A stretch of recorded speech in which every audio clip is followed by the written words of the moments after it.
Okay, Bismillah ar-Rahman ar-Rahim. Alhamdulillahi Rabbil Alameen. Wassalatu wassalamu ala Sayyid al-Anbiya wal Mursaleen. Allahumma alimna ma yanfa'una wa anfa'na ma tu'allimuna wa zidna bi fadlika ilman wa ta'liman innaka ala kulli shay'in qadir. Okay, so we were talking about takhsis.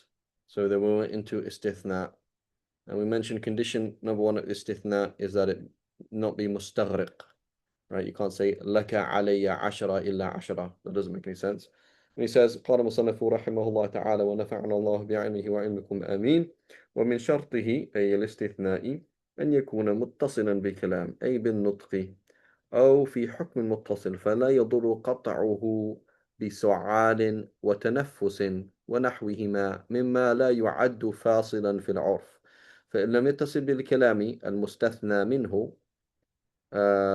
لم يصح فلو قال جاء القوم ثم قال بعد أن مضى ما يعد فاصلا في العرف إلا زيدا لم يصح وعن ابن عباس رضي الله عنهما يصح الاستثناء المنفصل بشهر وقيل بسنة وقيل أبدا. So this is very important. These nuqulat from the Salaf, they're fairly random, right?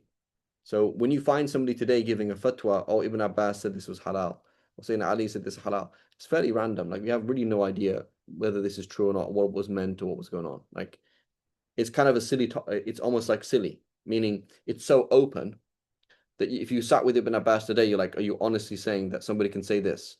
You know, طلقتك ثلاثا, and then after a year, he said, you know, إلا طلقتين, you know? Like really? Is that actually what you're saying? So notice like bishahrin, bisanatin, abadan. The fact that it's vague is indicative of other fatawa that will be quoted from Sa'id ibn Jubair or from Mujahid or whoever it is. It's kind of all over the place, right? And so really, on a practical level, right? On a practical level, the only fatawa of the Sahaba on a real practical level that would be relevant are fatwa of the Sahaba that were followed by the Tabi'een and were followed by the Imams and that were codified and clarified. So that means that following any fatwa of a Sahabi or Tabi'i that is not within the form of Dhahib is problematic. Does that make sense? Because like it's kind of like a sanad, like a sanad of fiqh. Right? I'm not trying to not trying to sound like a Hanafi or a Maliki, but it's like when you just have this quote from ages ago and you don't know what it was meant or what were the quyud or what was going on, it's just kind of pointless. But when you have, you know, this is the fatwa of so and so, and it was adopted by so and so, and then adopted by his student, and then clarified by that school, it's meaningful, right? And so you could phrase the question another way: under what conditions, you know, when could I follow the fatwa of a Sahabi or Tabi'i? So when it was refined and clarified. So what does that mean? I existed within madhab. So the madhahib are themselves the refinement and clarification of the madhahib of the Sahaba and Tabi'in. Right? In a with some level of tajawuz, right? Some level of you know, Allahu Alam.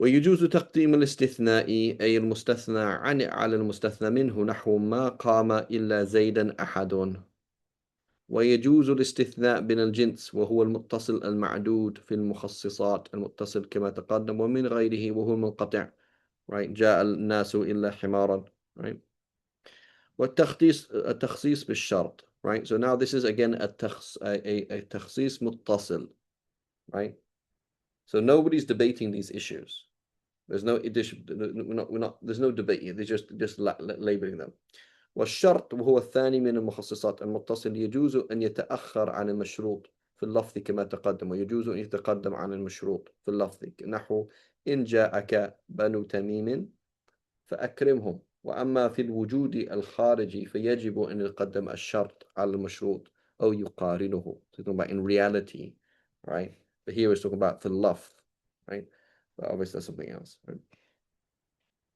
So أكرم بني تميم إن جاءوك or أكرم or إن جاءك بنو تميم فأكرمهم but it's not a problem either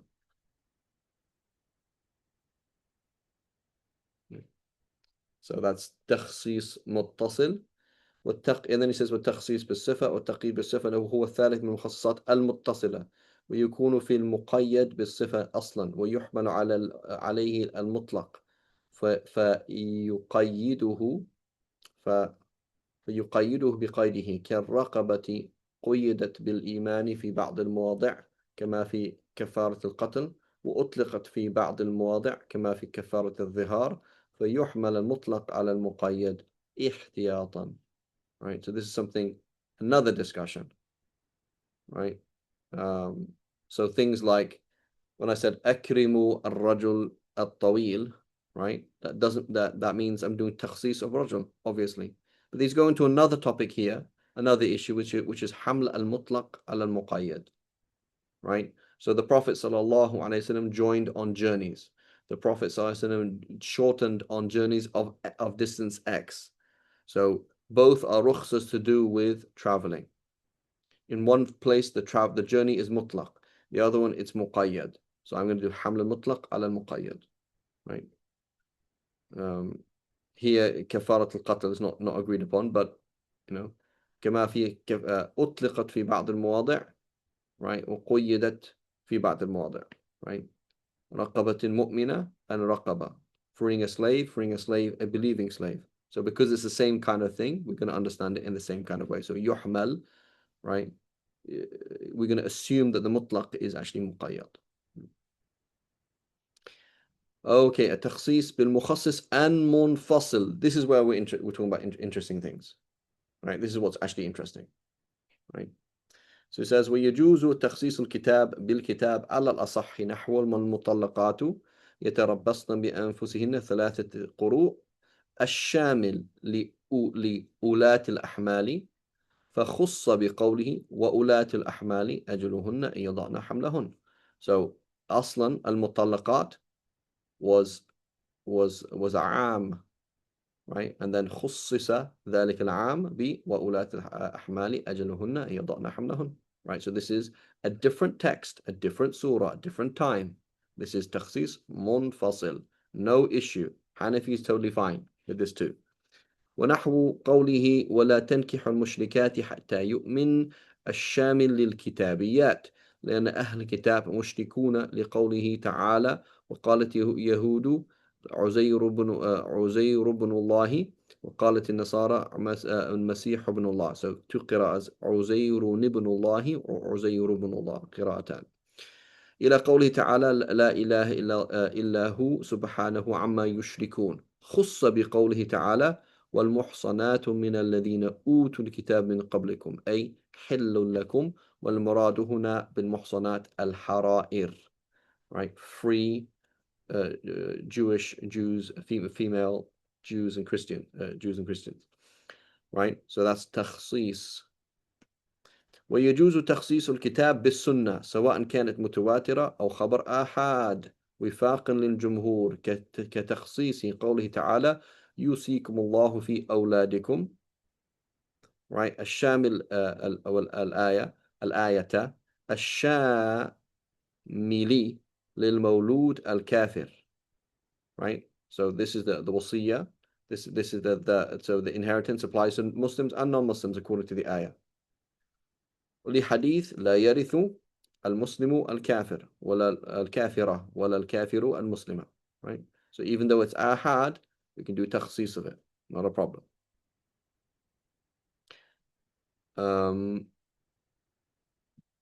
Okay, so here there's a whole discussion here.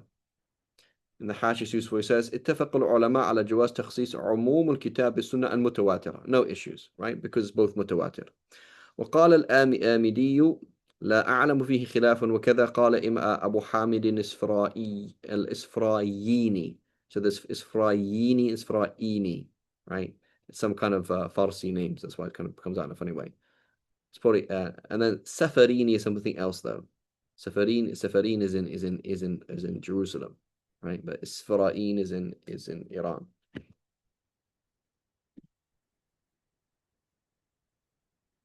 Yeah. So it says لأن الخبر متواتر يوجب العلم كما أن ظاهر الكتاب يوجبه والحق وألحق أبو منصور ما تريدي بالأخبار التي يقطع بصحتها. وأما تخصيص الكتاب أو السنة المتواترة بالآحاد فأخبار الآحاد نوعان، أحدهما ما اجتمعت الأمة على عمل به كقوله القاتل لا يرث ولا وصية لوارث، right؟ وكنهيه عن الجمع بين المرأة وعمتها وخالتها، فيجوز تخصيص العموم به لأن هذه الأخبار بمنزلة المتواتر لانعقاد الإجماع على حكمها، و وأنه لم ينعقد الإجماع على وإن لم not وإنه وإن لم ينعقد الإجماع على رواتها. I think like روايتها something. It's not وإنه لم. It's وإن لم. So something وإن لم. There's no هذا. وإن لم ينعقد. So we're not saying that the narration is صحيح بالإجماع, but we're saying the concept is there, right? So these are these things that the concept is there, right? We all agree on the concept, and so that's another issue. Now we have another category. It says وأخبار أحد التي لم تجتمع الأمة على العمل بها، فقد اختلف العلماء في هذا النوع، والجمهور على جواز تخصيص القرآن بها، وهو مذهب الأئمة الأربع، واختاره الجويني والغزالي والرازي والآمدي وابن برهان معتمد والسمعاني، وعزاه إلى الشافعية وكثير من المتكلمين، وهو صحيح لأن خبر الآحاد وعموم كتاب دليلان متعارضان and both are ظنيان، وخبر الآحاد أخص من العموم فوجب أن يقدم. Right? Here it says the right وهو مذهب الأئمة أربعة. It's a bit right, because that's not right. That's not the Hanafi school, right? لأن خبر الآحاد وعموم الكتاب دليلان متعارضان، وخبر الآحاد أخص من العموم فوجب أن يقدم عليه. Right? So example of this is this first one is like joining prayers on Hajj, right? So the Shafis actually don't join prayers on Hajj. We join prayers on Hajj if you're a traveler, but the general idea is there, right? So even the Hanafis, they join prayers on Hajj. So that's because it's mutawatir, right? As opposed to many ahadith that are potentially hasan or sahih and do takhsis of an ayah that is obviously mutawatir.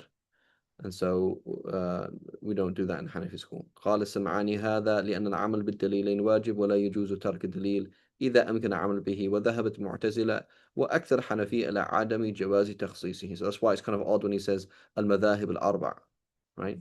So وذهب المعتزلة وأكثر حنفية إلى عدم جواز تخصيصه, which makes a lot of sense, right? And if you think about it like this, right?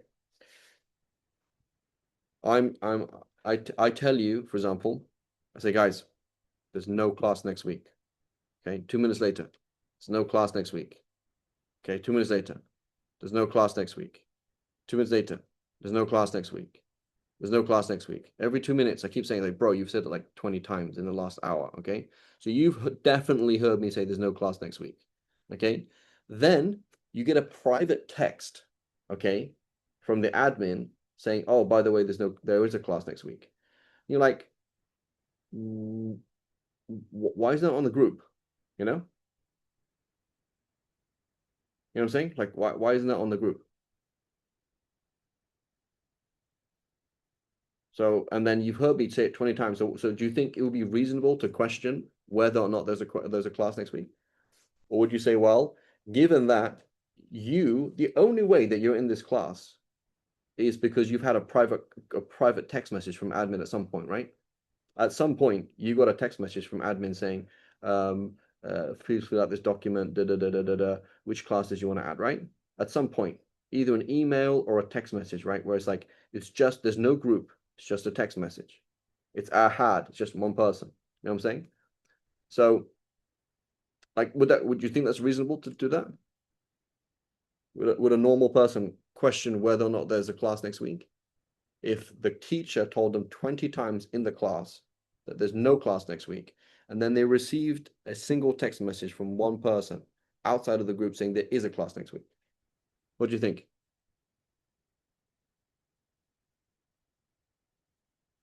If the timing changed, it could be that the Sheikh changed his mind and there is a course.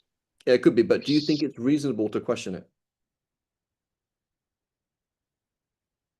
Yeah. It's reasonable, right? So that's why we say Hanafis are kuffar, right? Because they go against the Quran and Sunnah, or at least the Sunnah. It's like, no, we don't say that. That's ridiculous. That's a ridiculous thing to say, right? Because it's not they're going against the Hadith. They're saying the Prophet ﷺ himself, he is the Quran, right? The Quran is coming from Allah, from the Prophet ﷺ. So there's no issue about somebody that we're not saying the Hanafis are Quraniyun, a'udhu billah, right? What we're saying is it's a very reasonable thing. The Prophet ﷺ repeated this ayah again and again and again. Every single week, every single month, you heard this ayah, right? And then somebody narrates to somebody, and now you're in the 2nd century, and somebody says, oh, the Prophet ﷺ said that so-and-so said, that so-and-so said, that this is the case. You're like, okay, that sounds a bit odd, given that we're all reciting the opposite. Or we're all like that exception to the rule, that general rule, is not well known, right? So it's a very reasonable thing to do, right? It makes a lot of sense. The question is which makes more sense, right? That's the question, right? The dhan of the Hanafis is no, we're not going to accept a hadith like that, right? Or we're going to do ta'wil of it or whatever it is. And the for the Shafi'is, at least, we can say the Shafi'is, it is very clear. No, a sahih hadith يعامل معاملة العلم لا يفيد العلم ولكن يعامل معاملة العلم, right? So we can do takhsis of an ayah with a hadith that's hasan, Tirmidhi, why not? Does that make sense? Yes. Right. And now putting Imam Ahmad to the side because he's more like Imam Shafi'i, but for Imam Malik, is it true that the Malikis really do that? Like the Malikis, if the hadith is sahih, meaning I'm in the 4th century and I find a hadith in Tirmidhi that happens to, or Abu Dawud happens to be sahih, that I can qualify a verse of the Quran, is that really what the Malikis are doing? I don't think so. Right? So Imam Malik, he's essentially doing this, right? He's saying, what's it called? He's basically doing this. He's saying, I'm looking at that. Where is it here? The first category.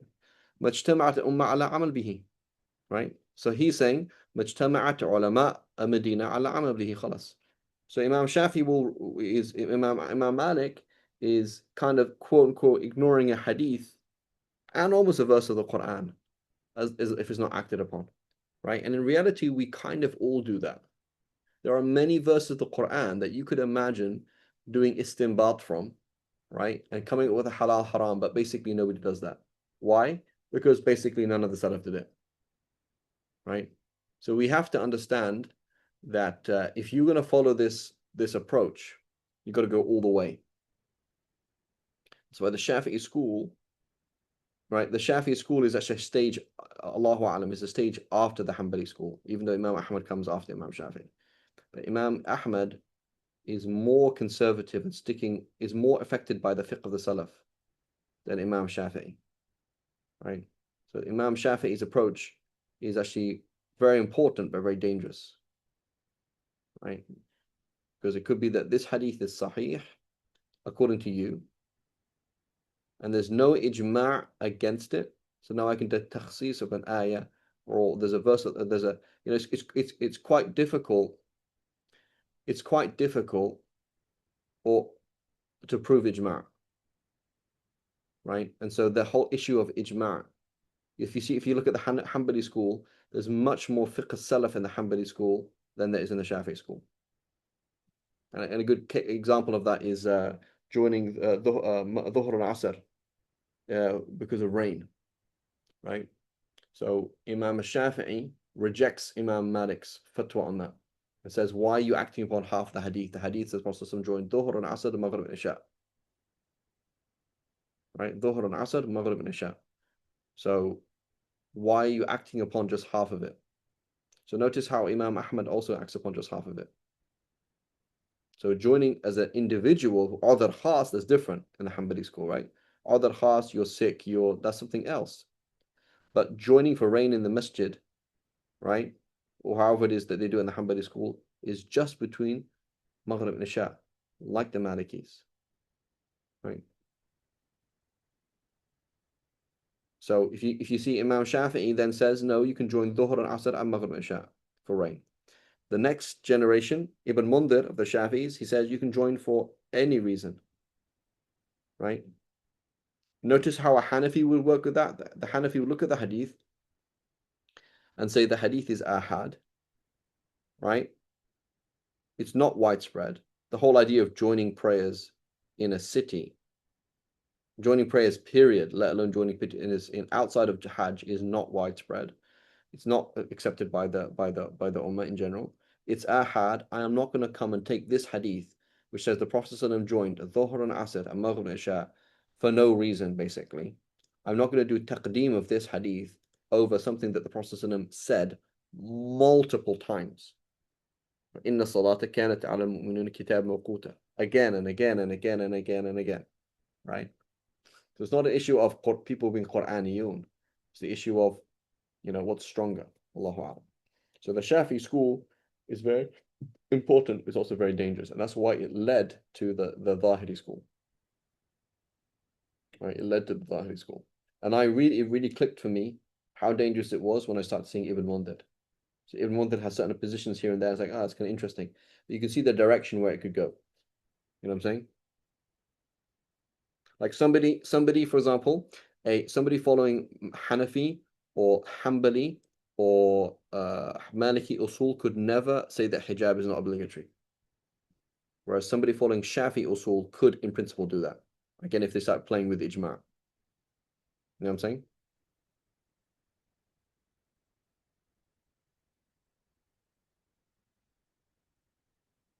So that, Yes. it makes sense of following, yeah.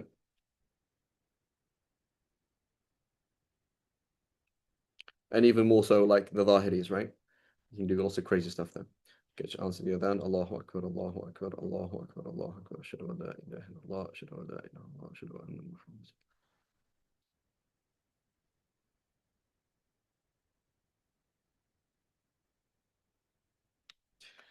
Muhammad. Another thing then as well is it's important to understand that many Hanafis were Mu'tazili, right? Number one. And then it's also important to understand that people often don't understand the aqran, right? So it can be that the Hanafis are saying something and they're using logic. A, some of them are Mu'tazili. B, they're using logic that you don't understand. C, you're not really talking to them properly. So then suddenly there's this gap between Hanafis and non-Hanafis, as if Hanafis are like some kind of weird sect, and that often happens. But if you went further back, the language and the logic used by someone like Imam Muhammad or Qadi Abu Yusuf might be very, very different. So, for example, the issue. So let's say I'm gonna do a performance today. I'm gonna pretend to be a Hanafi, and I'm gonna act out this whole issue about joining prayers on a journey, right? So I'm gonna talk about mutawatir and not mutawatir, and I'm gonna talk about takhsis and al-aam al-khas, right? That's what I'm gonna talk about, right? And I might start asking the crowd like, hey, what does the word all mean? What does the word every mean? Right? And هل يشمل جميع أفراد جنسه قطعا أو ظنا? And have them start playing with the idea like, does it include every single member of the class قطعا or ظنا? Right? And what does it mean to be قطعي and ظني? Right? And start weighing these things up. If you read Imam Muhammad, it's very simple. Like he quotes Imam Malik on the hadith of joining prayers in just a ta'wil of it, that's all. He just says, yeah, the Prophet joined, just Jama' Suri. So in which case, it's, is it true that Imam Muhammad himself had this position? Or Qadi Abu Yusuf Imam, is it even true? Like this whole issue that, like, the whole usuli and fiqhi scaffolding that we talk about in the Hanafi school, is that even true? or is it kind of all slightly made up, like in retrospect, right? I'm not giving an answer here, but it's quite useful. You just look at Imam Muhammad. Imam Muhammad just looks at the hadith and says, look, this hadith, لا يعمل به على هذا الوجه, right? Meaning, this hadith is not applied in this way, so we're going to do a ta'wil of it. So he says, well, bihi na'khud, we apply the hadith. He doesn't say we're not going to accept the hadith. He says we accept the hadith, but not in that way. And this is what every scholar does, right? Every scholar comes along and understands the hadith in a certain way, right? Like they do ta'wil of the zahir of the hadith that وفقا للقواعد الفقهية, right? That's quite a normal thing to do. We all do that. It's fairly normal situation, right? So this whole gap between the Shafi'is, the whole gap that is assumed there is not really true. Wallahu alam. And for me, as an onlooker, I'm not a mujtahid and I'm not a scholar, but as a talib ilm, right, looking at this picture, the picture looks the following: the Malikis follow Amal Ahl Medina. The Hanafis follow the afqah al-fuqaha, afqah al-sahaba tabi'in, right? Be they from Kufa or elsewhere, because it's a bit wider. The Shafi'is, in principle, follow Sahih Hadith. Imam Ahmad, it's a bit more complex. But the Shafi'is, that's what it is, Sahih Hadith, right? In principle, right? Like the idea of following the Zahir of a Sahih Hadith, this is the Shafi'i school in principle. It's not as simple as that.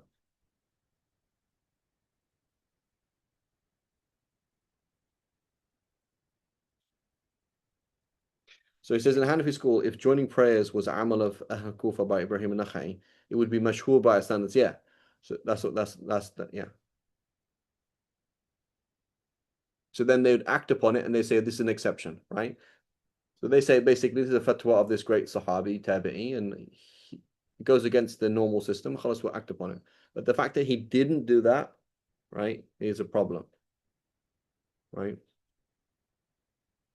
But you're going to find the Hanafis, for example, using the fatwa of Hassan al-Basri, Ibn Abbas, Sa'id ibn Jubair as well. Whereas Imam Malik is not really doing that. Imam Malik is sticking to the great fuqaha of Medina, right? The fuqaha sab'a of Medina in general. Khair. But here, just so we understand this discussion, what is the book telling us here? The book is telling us the following. The Hanafis, they say al-am يشمل لفظ العام اللفظ العام يشمل جميع أفراد جنسه قطعا, right? When you say كل, when you say al, when you say أيو, when you say whatever it is, يشمل أولادكم كل أولادكم, right? الكافر منهم والمؤمن, right? يشمل جميع أفراده جنسه قطعا. That's what the Hanafis are saying. At least that's what the book is saying. The Jumhur, لا يشمل جميع أفراد جنسه قطعا بل ظنا. Okay? Therefore, for a Hanafi, I can't do takhsis of something that is mutawatir with something that is ahad. Why? Because the dalilan are not the same level, right? It's not the same level. So for the Hanafis, we're saying it's قطعي الثبوت أولادكم, قطعي الدلالة, right? أولادكم means كل أولادكم. So I'm only going to do takhsis of it with something that it is muttafaq alayh, i.e. something that's definitely yaqini, right? I'm not going to leave yaqeen for shak, of course. Whereas the Jumhur are going to say أصلا أولادكم لا يشمل جميع أفراد جنسه قطعا بل ظنا, right? So the shumul of the lafz أولادكم أصلا was ظني. When you say كل جاء الناس كلهم, that is ظن, يعني دلالة اللفظ على جميع الناس, جاء الناس كلهم دلالة ظنية لا دليل لا قطعية, right? So for the Jumhur, it's ظني to begin with. So now I have the ظني dalil against ظني dalil, no problem. Go ahead, Muhammad. Is that problematic to be saying that two qat'iyat are contradicting? Yes, if they're actually contradicting it is. So if you but what they're trying to say is is that when they say that there's ta'arud of dalilan qat'iyain, then they're going to say zahiran, right? That's what it means. So now we're going to do a takhsis. We're going to say, oh, this one must mean this and that must mean that, right? But in reality, yes, if you had a ta'arud, you could never in reality have ta'arud of actual dalilan qat'iyan. It's not possible. Right? But it means ما يوهم بأنه تعارض. Right? Does that make sense? Yes. Right. So anyway, the Hanafi approach makes a lot of sense. Maliki approach makes a lot of sense. Everyone's approach makes a lot of sense. Right. The Shafi school is also very, very important because do the people in Medina know everything? Are the fuqaha, the great fuqaha, or the people that you've looked at as great fuqaha, are they ma'sumin? No. So it is very important to be critical, etc. But so Imam Shafi'i's observations are very important and very welcome, but very dangerous. It's very important to understand that. So if it was not for Imam Shafi, there would be no Salafis and there would be no Zahiris. Right?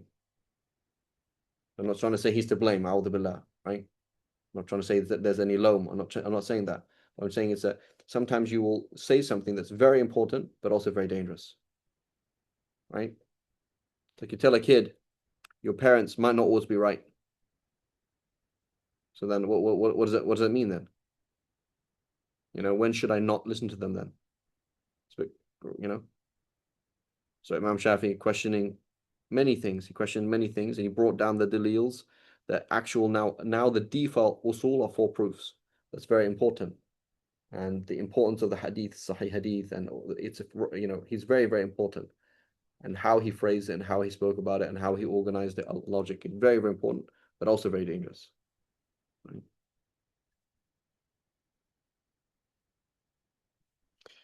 Okay. ويجوز تخصيص الكتاب بالسنة سواء كانت متواترة أو خبر آحاد وفاقا للجمهور كتخصيص إلى آخره.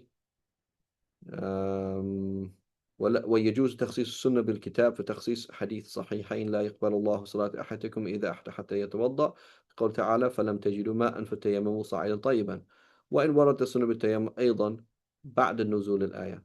ويجوز تخصيص السنة بالسنة كتخصيص حديث الصحيحين فيما سقط السماء العشر any crops that are anything that any crops that are naturally irrigated by the rain, you have to give a tenth. بحديث ليس فيما دون 5 أوسق صدقة. So it says فيما, it doesn't matter if it was 1 gram or 20,000 metric tons, it doesn't matter. And it says تخصيص ليس فيما دون 5 أوسق, right? Approximately 600 kilos, approximately. There's nothing less than that. So a wasaq is a volume, right? Not a weight, right? So when we say kilos, it's approximation. ويجوز تخصيص النطق بالقياس نعني بالنطق قول الله تعالى وقال الرسول, right? And we do that all the time. تخصيص النطق بالقياس, right? So أولى مسلم النساء. So the illah for the Shafi'is أولى مسلم النساء is مظنة الشهوة. So now we're doing تخصيص النطق بالقياس, right? So it says if you men touch women, and the illah is مظنة الشهوة. So we do qiyas, and we say that means also women touching men. مظنة الشهوة. So now we're going to do تخصيص النطق بالقياس. So now we're going to say what's excluded from the nas now. Okay, what about touching your sister, your mother? Is that مظنة of shahwa? No. Okay. So, okay, what if she's not a nisa, but she's a bint? She's murahiqa, qarabat al-bulugh. Same thing. Okay, what about a walad? Qarab al-bulugh. He's murahiq. Yeah, same thing. So we've used madinat al-shahwa to expand the text, right? And to restrict the text. Okay? And this concept we do all the time. All of us. Right? Meaning all madhahib do it. Right? We look at the illah and we expand it, you know.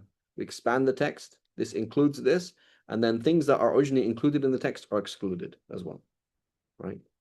فتخصيص النطق بالقياس، ونعني بالنطق قول رسول الله صلى الله عليه وسلم وقول الرسول، لأن القياس يستند إلى نص فكان ذلك هو المخصص. Right? And then how much do we do this? Depends, right? So for example, what was it? It's a hadith. فإنما سق الله فإنما أطعمه الله وسقاه, the hadith, right? Where the person what's the hadith? من أكل ناسيا An akala فهو nasi, right? صائم. I can't remember the hadith. Anyway, the point is the hadith mentions you ate forgetfully. So in the Shafi school we have two positions.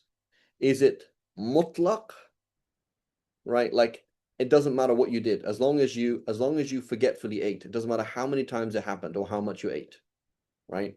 So in this day you ate a whole elephant. Literally, you ate a whole elephant, and you forgot every split second. You forgot and remembered and forgot and remembered and forgot and remembered, right? So the asah in the school is that's fine, right? The khilaf al-asah is an-nadir la hukma lahu, right? That we're going to say that the illa is that it's the al-asawm ibadah adamiyya, right? It's like you're not doing anything, and it's hard to remember what you're doing, so it's quite common that somebody would forget. So we're going to say it's now khas to what is normal. Like it's normal to forget once or twice. It's not normal to forget every split second, right? It's normal to eat a little bit and then remember. It's not normal to forget, right? So are we going to do takhsis? Right? No, you can't eat an elephant. It's just a joke. But the point is, are we going to do takhsis or not, or do we just follow it absolutely or not? Right. So that relied upon position, we're going to go with the nas. The other position, which is strong, is no. We're going to say in nadir la hukma lahu. Right. But notice, for example, in istinja, right? In istinja, we're gonna say that, for example, it has to be. They're going to make a whole load of conditions. Let's say, for example, the najasa not dry, the najasa not spread, the najasa be in this place. It can't be, for example, blood. You couldn't, for example, clean if like blood came out of you or something else came out of you. You couldn't clean that with toilet paper or stones, right? So we're gonna take the text and qualify it, right? Take the text and qualify it. Similarly, the hadith. فإنه لا يدري أين باتت يده, right? The hadith about somebody waking up and you don't know where your hand spent the night. So the Shafis, we say, well, what if you did know? Like, what if you put your hand under a camera, right? Or what if you woke up and washed your hands, right? And then, so then do you have to wash your hands 3 times? Say, no, it's not going to be offensive. So number one, we said it's offensive and not haram, because why would something be haram when you don't even know that you're making it filthy? So and then we said, well, if you had yaqeen, so the illa for us is adam al yaqeen, right? It's offensive to put your hand in a bucket of water that's a small amount of water, but unless you have yaqeen. But if you had yaqeen, then it'll be fine, right? So so to what extent do we take apart the text? By default, every scholar looks at the text, looks at the illa, does istinbat of the illa, and does qiyas from it and takhsis of it. That's what everybody's doing, right? Does that make sense? Yes. Okay, نعني بالنطق, apart from the أهل ظاهر, right? A ظاهر, somebody in the ظاهر does not do that, right? So the ظاهري would not, because they don't believe in qiyas أصلا.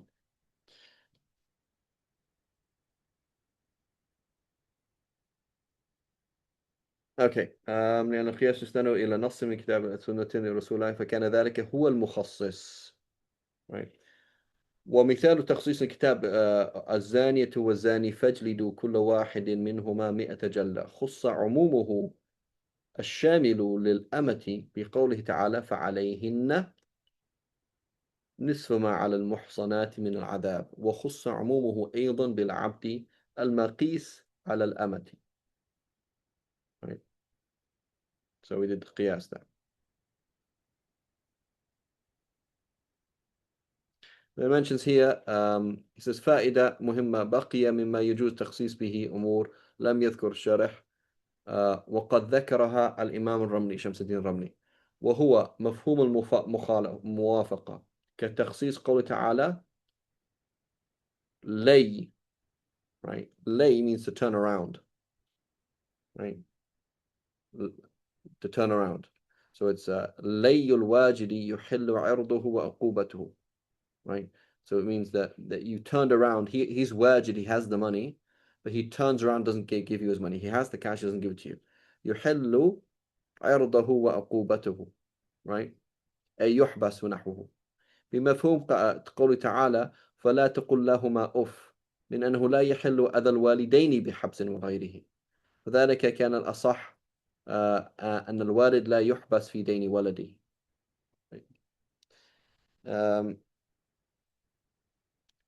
مفهوم الموافقة. Yeah. So مفهوم الموافقة is, right, that if you can't say off, then you can't do more than that. Right? That's like you look at the reason, and if it's more than that, you can't do that. Well, مفهوم المخالفة, right? Again, the Hanafis don't believe in مفهوم المخالفة. كتخصيص قوله الماء طهور لا ينجسه شيء. Right? بمفهوم إذا بلغ الماء قلتين لم يحمل الخبث. Right? So إذا بلغ الماء قلتين لم يحمل الخبث. The مفهوم of it is إذا لم يبلغ الماء قلتين فإنه يحمل الخبث. فالماء الطهور لا ينجسه شيء إلا إذا لم يبلغ إذا لم يبلغ قلتين. Right? That's the تخصيص there. Right? He says وقيل لا يجوز التخصيص به وهو قول لبعض الحنفية وبه قال الغزالي وابن حزم. Right? Which makes sense because مفهوم مخالفة is an assumption, right? And so how could you, that's almost like yeah, that's like how can that's like it's kind of an assumption that you've made, but it's not necessarily the truth case, right? And we have an issue like this in what is it?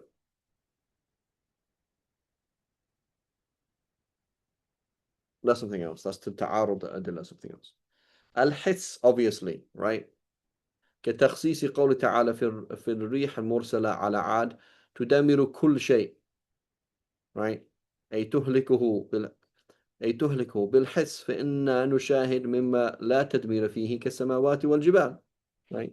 That's obvious, right? والعقل سواء ضروري, right? Obviously things like that, right? So تخصيص بالعقل, تخصيص right?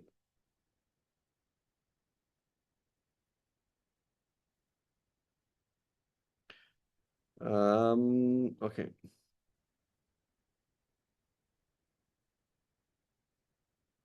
Okay, so now we're on to al-mujmal wal-mubayyin. Everything's clear, inshallah? Yes. Yes. Okay, so the mujmal is actually really, really important. And because most when we have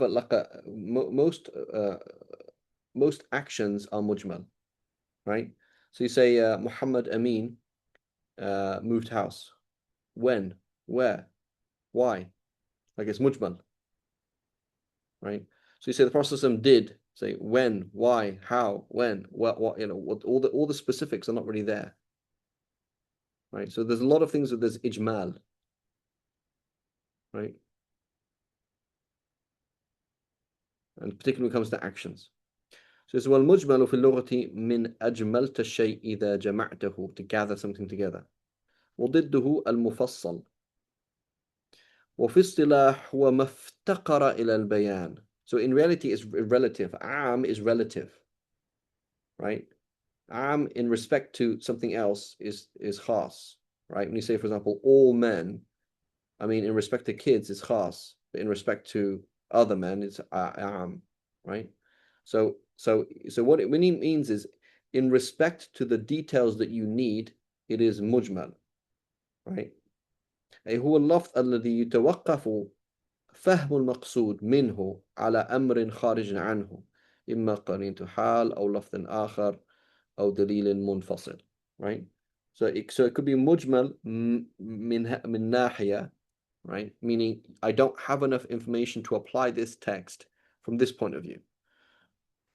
وفي اللفظ المشترك مجمل لأنه يفتقر إلى ما يبين المراد من معنييه أو من معانيه. ونحو قوله تعالى 3 قروء, when you say 3 periods, do you mean فإنه يحتمل الأطهار والحيضات لاشتراك القرء بين الطهر والحيض. Right? I don't know what you mean. إلا ما يطلع عليكم. I don't know what that is. Right? والبيان يطلق على التبيين الذي هو قول المبين, وعلى ما حصل به التبيين وهو الدليل, وعلى متعلق التبيين ومحله وهو المدلول. Right? It has 3 meanings there. فالمصنف عرفه بالنظر إلى المعنى الأول بقوله إخراج is the process, إخراج الشيء من حيز الإشكال إلى حيز التجلي أي الظهور والوضوح. So this is again why we kind of quote unquote ignore many hadiths and don't follow them in the most obvious way, because a lot of sometimes they're mujmal, particularly talking about what the Prophet did, right? As a fi'al. وأورد عليه أمران أو أحدهما أنه لا يشمل التبيين ابتداء قبل تقرير الإشكال لأنه ليس فيه إخراج من حيز الإشكال. الثاني أن التبيين أمر معنوي والمعاني لا توصف بالاستقرار في الحيز, فذكر حيز فيه تجوز وهو مجتنب في الرسم. So it's not like basically saying you're speaking too romantically. Don't use language like that. حيز, it's not a place, right? So you shouldn't really لا توصف بالاستقرار, right? So anyway, so it says أجيب أن مراد من قوله إخراج الشيء من حيز الإشكال ذكره وجعله واضحا, والمراد بالحيز مظنة الإشكال ومحله والله أعلم. Okay, so he's not really going to mention here, but basically that's the concept. And again, most of the time we're going to be dealing with actions. The action is مجمل من حيث كذا, right? So the Prophet ﷺ prayed carrying Umama. Okay, did he know that she had najasa on her? Did he move around a lot? When he put her down, did he move around a lot? So it's mujmal min haythu ba'd al-i'tibarat, right?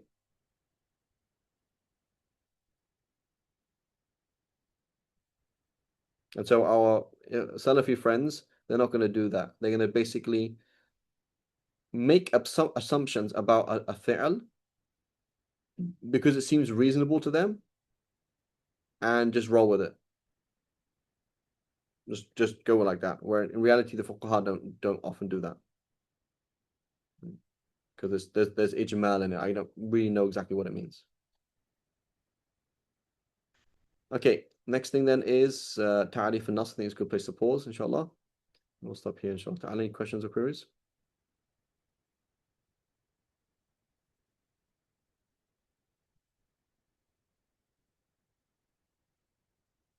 Okay, وصلى الله على سيدنا محمد وعلى آله وصحبه وسلم. سبحانك اللهم وبحمدك أشهد أن لا إله إلا أنت نستغفرك ونتوب إليك. السلام عليكم ورحمة الله وبركاته. I have to go and I'm late for my elephant meal.